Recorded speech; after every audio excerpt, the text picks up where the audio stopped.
ಇವರಿಬ್ಬರನ್ನೂ ಕೂಡ ಕಡೆಗಣಿಸಿದ್ದಾರೆ.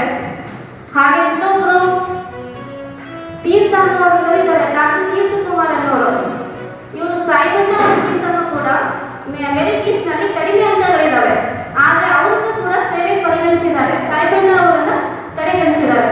ಇದು merit list ನಲ್ಲಿ ಆಗಿರುವಂತಹ ದೋಷಗಳು.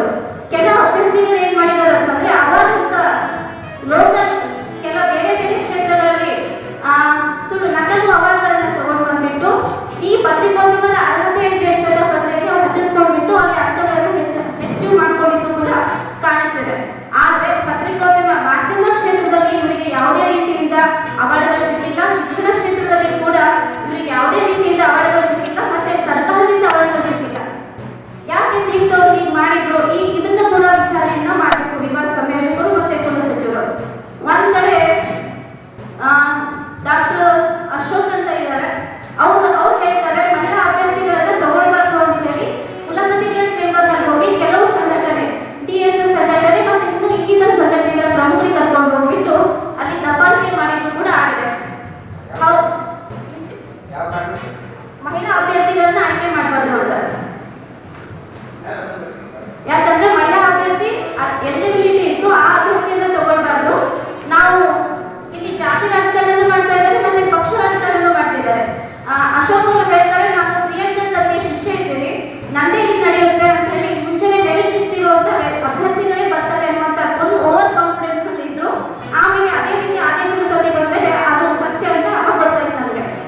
ಇನ್ನೊಂದ್ ಕಡೆ ತೀರ್ಥ ಅನ್ನೋರು ಕಮಲಾಪುರ ಮತಕ್ಷೇತ್ರ ಗ್ರಾಮೀಣ ಮತಕ್ಷೇತ್ರದ ಶಾಸಕರ ಒಂದು ಹೆಸರನ್ನ ಬಳಸ್ಕೊಂಡ್ಬಿಟ್ಟು ಮಾಧ್ಯಮ ವೃತ್ತಿಯ ಒಂದು ಪ್ರಭಾವವನ್ನ ಬಳಸ್ಕೊಂಡ್ಬಿಟ್ಟು ಇಲ್ಲಿ ಉದ್ಯೋಗವನ್ನ ಗಿಟ್ಟಿಸ್ಕೊಂಡಿದ್ದಾರೆ. ಇವರು ಮೆರಿಟ್ ಲಿಸ್ಟ್ ನಲ್ಲಿ ಎಲಿಜಿಬಲ್ ಕ್ಯಾಂಡಿಡೇಟ್ ಇಲ್ಲ.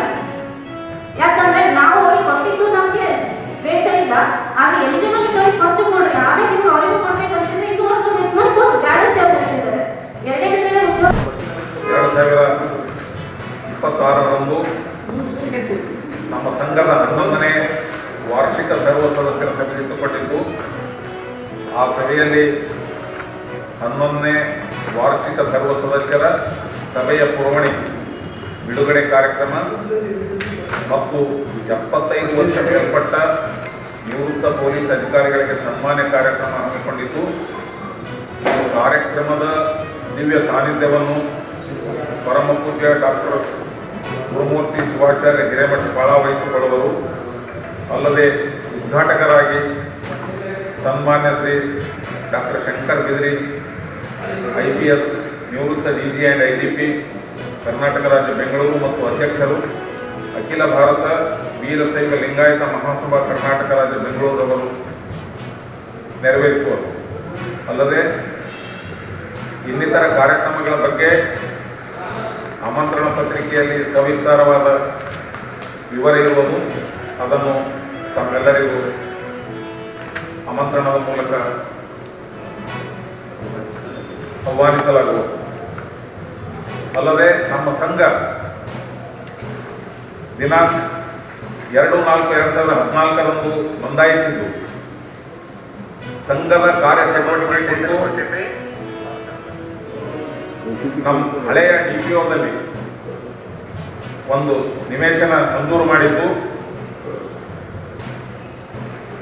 ಆ ನಿವೇಶನದಲ್ಲಿ ನಮ್ಮ ಸಂಘದ ಕಾರ್ಯಚಟುವಟಿಕೆಗಳು ಪ್ರಾರಂಭವಾದವು. ನಂತರ ನಮ್ಮ ಸಂಘದ ಕಟ್ಟಡಕ್ಕಾಗಿ ನಿವೇಶನ ಕೂಡ ಮಂಜೂರಾಗಿದ್ದು, ಅದು 9/12/2018ರಂದು ಶಂಕುಸ್ಥಾಪನೆ ನೆರವೇರಿಸಲಾಯಿತು. Doctor Shankar Bidri IPS DG and IGP ರವರಿಂದ. ನಂತರ ಕಟ್ಟಡ ಪೂರ್ತಿ ಹೊಂದಿದ್ದು ಅಂದಾಜು ವೆಚ್ಚ 2 ಕೋಟಿ ರೂಪಾಯಿ ಖರ್ಚಾಗಿದೆ. ಕಟ್ಟಡ ಪೂರ್ತಿಯಾದ